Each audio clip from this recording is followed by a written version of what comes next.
அண்ணன் பாதம் பட்ட மண்ணை நெஞ்சில் அள்ளி பூசு அடிமைக்கும் வீரம் வரும் ஆற்றல் கொண்டு வீசு கண்ணில் தீயை மூட்டி நின்று வீர வாழ்வை பேசு தலைவா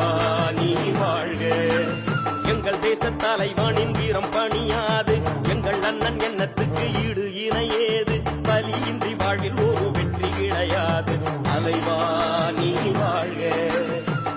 உள்ளம் வென்ற தலைவன் நீதான் உரிமை போரின் அழகன் நீதான் எங்கள் வாழ்வின் பலமே நீதான் தலைவா நீ வாழ்க மானம் கொண்ட மரவன் நீதான் மன